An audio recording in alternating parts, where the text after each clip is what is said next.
ನಮಸ್ಕಾರ, ವನಶ್ರೀ ಚಾನಲ್ಗೆ ಸ್ವಾಗತ. ತಂದಾಯಿತು, ಹೊಸ ವಿಡಿಯೋ ತಂದಾಯಿತು. ಬನ್ನಿ ಇವತ್ತು ರಾಣಿ ಸೀರಿಯಲ್ಲು ಹೇಗೆ ಮೂವ್ ಆಗುತ್ತೆ, ಏನು ಸ್ಟೋರಿ ನೋಡೋಣ. ಅದಕ್ಕಿಂತ ಮುಂಚೆ ನನ್ನ ವಿಡಿಯೋಕ್ಕೆ ಸಬ್ಸ್ಕ್ರೈಬ್ ಮಾಡಿಲ್ಲ ಅಂದರೆ ದಯವಿಟ್ಟು ಸಬ್ಸ್ಕ್ರೈಬ್ ಮಾಡ್ಕೊಳ್ಳಿ, ಹಾಗೆ ಒಂದು ಲೈಕ್ ಕೊಡಿ. ಕಾವೇರಿ ಅಂತೂ ಭಾಳ ಕೋಪ ಮಾಡ್ಕೊಂಡಿದ್ದಾಳೆ. ಇನ್ಯಾವತ್ತೂ ಬಾಲ ಇಲ್ಲಿ ಬರ್ಕೂಡ್ದು. ಮತ್ತು ರಾಣಿಗೂ ಹೇಳ್ತಿದ್ದಾಳೆ, ನೀನು ಯಾವತ್ತೂ ಅವನ ಜೊತೆ ಮಾತಾಡಬೇಡ, ಅವನ ಜೊತೆ ಸೇರಬೇಡ, ಅವನು ಮಾತಾಡಬೇಡ ಅಂತ ಹೇಳ್ಬಿಟ್ಟು ಕಡ್ಡಿ ತುಂಡಾದಂಗೆ ಹೇಳ್ಬಿಟ್ಟಿದ್ದಾಳೆ. ಅದಕ್ಕೆ ರಾಣಿ ಆಯ್ತಮ್ಮ ಅಂತ ಹೇಳಿದ್ದಾಳೆ. ಆದರೆ ಇಲ್ಲಿ ಏನಾಗಿದೆ ಅಂತಂದರೆ, ಸತ್ಯ ಕೂಡ ಅದೇನೇ ಹೇಳ್ತಾನೆ. ಸತ್ಯ ಅವಳು ಹೇಳ್ತಾಳೆ, ರಾಣಿ ಅಮ್ಮ ನಿನ್ನ ತಪ್ಪಿಕೊಂಡು ಮಲ್ಕೋಬೇಕು ಅಂತ ಆಸೆ ಆಗಿದೆ ಅಮ್ಮ, ಆಚೆ ಬಾ ಅಮ್ಮ, ಯಾವತ್ತು ಬತ್ತೀಯ ಅಂತೇಳಿ. ಅದಕ್ಕೆ ರಾಣಿ ಆದಷ್ಟು ಬೇಗ ಅಮ್ಮ ಬಿಡಿಸುತ್ತೆ ನಾನು ಆಚೆ ಬಂದುಬಿಡ್ತೀನಿ, ಆವಾಗ ನಾನು ನಿನ್ನ ಒಟ್ಟಿಗೆ ಮಲ್ಕೊಳ್ಳೋಣಂತೆ ಅಂತ ಹೇಳ್ತಾಳೆ. ಅಮ್ಮ ಬೇಗ ಬಾ ಅಮ್ಮ, ನೀನು ಬಿಟ್ಟಿರೋಕ್ಕಾಗಲ್ಲ ಬಾ ಅಮ್ಮ ಅಂತ ಹೇಳ್ತಾಳೆ. ಸರಿ ಅಮ್ಮ ಸರಿ ರಾಣಿ ಅಂತ ಹೇಳ್ತಾಳೆ ಕಾವೇರಿ. ಸತ್ಯ ಅಳ್ತಾ ಇರ್ತಾನೆ ಅದನ್ನೆಲ್ಲ ಕೇಳಿ. ಈ ಕಡೆ ಬಾಲ ಯೋಚನೆ ಮಾಡಿ ಅವನು ಅಳ್ತಾ ಇದ್ದಾನೆ. ಕಾವೇರಿ ನಂಬಲಿಲ್ಲ ನನ್ನನ್ನು, ನನಗೆ ಅವಮಾನ ಮಾಡಿದ್ಲು, ಪೇಪರ್ನ ಹಾಕಿದ್ಲು, ನಾನು ಸೋತ್ಬಿಟ್ಟೆ ಅಂತ ಹೇಳ್ಬಿಟ್ಟು ಆ ಟೈಮಿಗೆ ಕರೆಕ್ಟಾಗಿ ಅಲ್ಲಿಗೆ ಸಾರಿಕಾ ಬರ್ತಾಳೆ. ಸಾರಿಕಾ ಬಂದು ಅವಳು ಯಾಕೆ ಬಾಲ ಬೇಜಾರಾಗಿದೆಯಾ ಅಂತ ಕೇಳ್ತಾಳೆ. ಅದಕ್ಕೆ ಅವನು ಹೇಳ್ತಾನೆ, ಹಿಂಗೆ ಕಾವೇರಿ ನನ್ನನ್ನು ನಂಬಲಿಲ್ಲ, ಇನ್ನೊಂದು ದಿವಸ ಮುಖ ತೋರಿಸಿದ್ರೆ ನೀನು ನನ್ನ ಹತ್ರ ಬಂದು ನಾನು ಪ್ರಾಣ ಕಳ್ಕೊಬಿಡ್ತೀನಿ, ಬದುಕಿರಲ್ಲ ಅಂತ ಹೇಳ್ತಾಳೆ. ಅದಕ್ಕೆ ನಾನು ಎಲ್ಲಾದರೂ ಹೋಗ್ಬಿಡೋಣ ಅಂತ ಇದ್ದೀನಿ, ನನ್ನ ಮಗಳು ಭವಿಷ್ಯನೂ ಹಾಳಾಗೋಯ್ತು ಅಂತ ಹೇಳ್ಬಿಟ್ಟು ತಲೆ ಕೆಚ್ಕೊಳ್ತಾ ಇರ್ತಾನೆ, ಅಳ್ತಾ ಇರ್ತಾನೆ.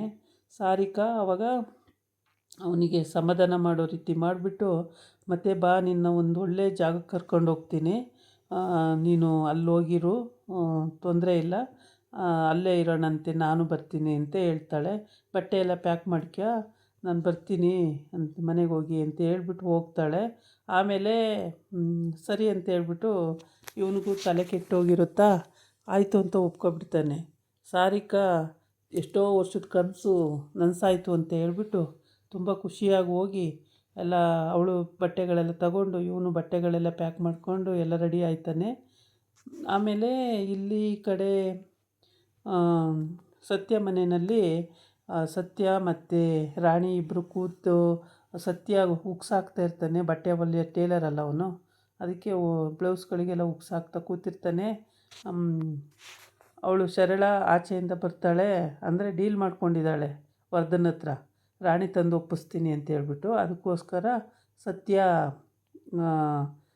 ಅಲ್ಲೇ ಕೂತಿದ್ರು. ರಾಣಿನ ಮಾತ್ರ ದೇವಸ್ಥಾನಕ್ಕೆ ಹೋಗ್ಬರೋಣ ಬಾ ರಾಣಿ, ಇವತ್ತು ಆಷಾಢ ಲಾಸ್ಟ್ ಅಲ್ವಾ, ಬಾ ರಾಣಿ ಹೋಗ್ಬರೋಣ ಅಂತ ಕರೀತಾಳೆ. ಆವಾಗ ಸತ್ಯ ಹೇಳ್ತಾನೆ, ಮಮ್ಮ ಹೋಗ್ಬರಲ್ಲ ಅಂದಾಗ, ಆಯಿತು ಹೋಗ್ಬಾ ಅಂತ ಹೇಳ್ತಾನೆ. ಏನು ಯಾವತ್ತೂ ಇಲ್ದಿದ್ದಳು ಇವತ್ತು ಕರಿತಿದೆಯಲ್ಲ ಅಂತ ಕರೆದೆ. ಅದೇ ಮತ್ತೆ ಚೆನ್ನಾಗಿ ಮಾತಾಡ್ಸಿದ್ರು ನಿಮಗೆ ಕಷ್ಟ, ಮಾತಾಡ್ಸ್ತಿದ್ರು ಕಷ್ಟ, ಹಾಗೆ ಯಾವಾಗಲೂ ಹಿಂಗೆ ಆಡ್ತೀರ ನೀವು ಅಂತ. ಇವಳು ಸಾರಿಕಾ ಅಣ್ಣಂಗೆ ಫೋನ್ ಮಾಡಿಬಿಟ್ಟು, ಅಣ್ಣ ಇವತ್ತು ನಾನು ಹೋಗ್ತಾ ಇದ್ದೀನಿ ಮನೆ ಬಿಟ್ಟು, ಬಂದ ಕೆಲಸ ಆಯಿತು, ನಾನು ಬಾಲ ನಾನು ಇಬ್ಬರು ಹೋಗ್ತಾ ಇದ್ದೀವಿ ಅಣ್ಣ ಅಂತ ಹೇಳಿ ಫೋನ್ ಮಾಡ್ತಾಳೆ. ನೀನು ಹೋಗಬಾರ್ದು, ಇಲ್ಲೇ ಇರಬೇಕು, ಯಾಕೆ ಅಂದರೆ ಮೆಮೊರಿ ಕಾರ್ಡ್ ಸಿಕ್ಕಿಲ್ಲ, ರಾಣಿ ಸಿಕ್ಕಿಲ್ಲ, ಅವರೆಲ್ಲ ನನ್ನ ಕೈ ಸಿಕ್ಕೋವರೆಗೂ ಎಲ್ಲೂ ಹೋಗೋಂಗಿಲ್ಲ, ನೀನು ಇಲ್ಲೇ ಇರಬೇಕು, ಬಾಲನ ಕರ್ಕೊಂಡು ಹೋಗೋಂಗಿಲ್ಲ ನೀನು ಅಂತ ಹೇಳ್ತಾನೆ.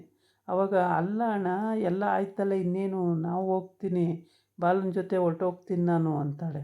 ಎಲ್ಲಿಗೆ ಹೋಗ್ತೀಯ ಬಾಲನ ಜೊತೆ, ಅಲ್ಲಿ ಕೇಸು ಕೋರ್ಟಲ್ಲಿದೆ, ಹೋಗೋಕ್ಕಾಗಲ್ಲ, ಹಂಗೆ ಇರಲೇಬೇಕು ಇಲ್ಲಿ ಅಂತ ಹೇಳ್ತಾನೆ. ಇದು ಒಳ್ಳೆ ಕತೆ ಆಯ್ತಲ್ಲ, ನಮ್ಮ ಪಾಡಿ ನಾವು ಸ್ವತಂತ್ರವಾಗಿ ಬದುಕಂಗೂ ಇಲ್ವಾ, ಇಲ್ಲಿದ್ದೇನು ಮಾಡಲಿ ಹೇಳು, ನಾನು ಬಾಲ ನನ್ನ ಕೈ ಸಿಕ್ಕಿದ್ದಾನೆ, ಇವಾಗ ಕರ್ಕೊಂಡು ಹೋಗ್ತೀನಿ ಅಂತ ಹೇಳ್ತಾಳೆ. ಅದು ಹೆಂಗಾಗುತ್ತೆ ಸಾರಿಕಾ, ಆಗಲ್ಲ, ಸುಮ್ಮನೆ ಬಂದುಬಿಡು ಮನೆಗೆ ವಾಪಸ್ಸು, ಆಗೋದಿಲ್ಲ ಅದು, ಹಂಗೆ ಹೋಗೋಕ್ಕಾಗಲ್ಲ ಅಂತ ಹೇಳಿ ಇದು ಮಾಡ್ತಾನೆ. ಆವಾಗ ಸಾರಿಕಾ ಇನ್ನೇನು ಹೇಳ್ತಾಳೆ, ಏನು ಹೇಳೋಕ್ಕಾಗ್ದೇ ತಡಪಡಿಸ್ತಾ ಇರ್ತಾಳೆ. ಈ ಕಡೆ ಬಾಲ ಎಲ್ಲ ಬಟ್ಟೆನೂ ಪ್ಯಾಕ್ ಮಾಡ್ಕೊತಾ ಮಗಳನ್ನೂ ಹೆಂಡ್ತಿನೂ ನೆನ್ಕೊಂಡು ಪಾಪ ಸುಸ್ತಾಗಿ ಹೋಗಿದ್ದಾನೆ.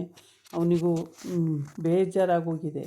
ಅಲ್ಲಿ ಪೇಪರಿಗೆ ಸೈನ್ ಹಾಕಿ ಪೇಪರ್ ಹರ್ದು ಹಾಕಿದ್ದು ಅದೆಲ್ಲ ಅವನಿಗೆ ಒಂಥರ ಇರಿಟೇಷನ್ ಆಗಿಬಿಡ್ತು. ಸೂಟ್ ಕೇಸಿಗೆ ಬಟ್ಟೆ ತುಂಬಿಕೊಂಡು ಬಂದ ಆಚೆಗೆ ಬಂದು ಇನ್ನೇನು ಅವಳು ಬರ್ತಾಳೆ ಅನ್ನುವಾಗ ಅವ್ರ ಅಣ್ಣ ಆ ಥರ ಅಂದಿರ್ತಾನೆ, ಇಲ್ಲಿ ಮತ್ತೆ ಕ್ಯಾನ್ಸಲ್ ಆಗುತ್ತೆ ಅನಿಸುತ್ತೆ, ಹೋಗಲ್ಲ ಅನಿಸುತ್ತೆ. ಅದೇ ನೋಡಬೇಕು ಏನಾಗುತ್ತೆ ಅಂತ ಹೇಳ್ಬಿಟ್ಟು. ನಾಳಿನ ಎಪಿಸೋಡಲ್ಲಿ ಎಲ್ಲೂ ಸ್ಕಿಪ್ ಮಾಡ್ದಂಗೆ ಫುಲ್ ಕತೆ ನೋಡಿ, ನಿಮಗೆ ಅರ್ಥ ಆಗುತ್ತೆ. ತುಂಬ ಇಂಟ್ರೆಸ್ಟಿಂಗ್ ಆಗಿದೆ. ಇದಾಗಿತ್ತು ಇವತ್ತಿನ ವೀಡಿಯೋ. ನಾಳೆ ಇನ್ನೊಂದು ವೀಡಿಯೋ ಜೊತೆ ಬರ್ತೀನಿ. ನಮಸ್ಕಾರ.